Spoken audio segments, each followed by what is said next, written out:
What's going on, everyone? It's time for another horror film review. Today we're going to talk about The Autopsy of Jane Doe. I really wanted to watch this for a long time. It was released December 21st, 2016, and it was directed by Andre Orbital, who recently did The Last Voyage of the Demeter, Scary Stories to Tell in the Dark, Troll Hunter, and Mortal. So he has quite a good track record of films. It's had a budget of a box office earnings stories of $6 million. It was a flop when it came out, but it has quite the cult status now, and you can find it on Shudder and on Tubi if you want to check it out. I'll link the Tubi one down below so you watch it for free if it sounds like something you're interested in. But yeah, The Autopsy of Jane Doe. Well, authorities in a small town find this dead girl buried underneath a house, so they dig her up and take her to the local mortician who is there with his son one night, and they start doing the autopsy, where they start finding weird and odd things, and they uncover some really dark and disturbing things about this person and what it really is. And more dark, even darker and creepier things are happening around them as the autopsy goes on. And the kid and the father are stuck there through a storm, so they keep working through it, uncovering more and dark, evil things to the point where it could result in their demise. Overall, I really enjoyed this film. It has quite the creepy atmosphere, and it really knows how to build tension. Andre Orbital's films really do know how, he knows how to play with tension and how to extract it from the viewer. This movie hooked me right in and kept me going. It's very simplistic. It's very easily done, and the way they actually slowly entwine you into what's actually going on. It has the same grippingness as Seven, the movie Seven. That's the best way to describe it. Of like when you're trying to see what happens, you just want to know, but then they uncover something that throws a huge left turn to you and other things. And then once some odd, weird things start going into play and you realize what's actually happening, it gets really intriguing and very well thought out.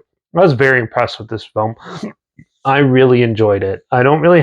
The acting's really good. It's beautifully shot. The effects are pretty well done too. It's a little gory and stuff for some, probably for some people, but overall, I really enjoyed this film. There's very little for me not to like in this one. I wish it could have been a little bit longer, maybe a little more darker and scarier in some scenes. But with what it was definitely something new and refreshing, and I really enjoyed that in this story.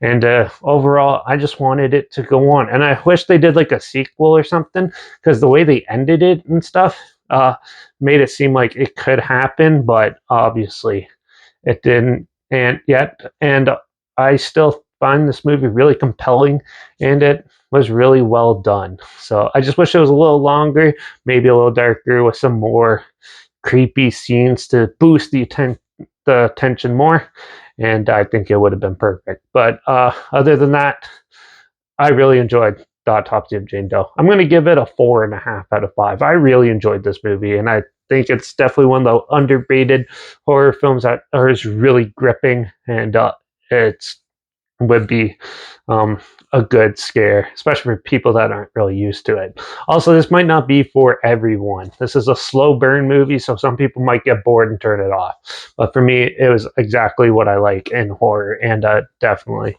made me quite happy to see that there's films out there like this. So definitely check it out if you haven't seen it. Like I said, I'll link the Tubi link down below so you can watch it for free down there.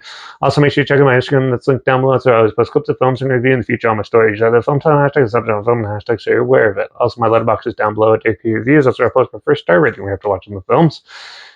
And my Twitter's down below, reviews_Derek. So follow me on those platforms. Stay in loop with this channel. Like this video, share it to more people aware of it. Comment your opinions of the film down below if you have any films or film franchises in any genre and on any streaming service that you want to hear my opinions on in the future. Comment those down below. I'll try my best to get to them as soon as I can, and if I can find them. Make sure you subscribe. Hope you find something weird, obscure, and odd that you probably never checking out together. And also, so you my opinions on popular film stuff come out, classic films and reviews on other things as well. And don't forget to ring that bell because we're going to close off the Starship Troopers franchise, the Starship Troopers Traders of Mars, in the next review. So make sure you tune in for that. Watch out for all those dead people that are somehow connected to curses and causing havoc. And I guess I'll see you all in the next film. And hopefully we'll find more really creepy movies for this year. So, yeah. Till the next one. Cheers.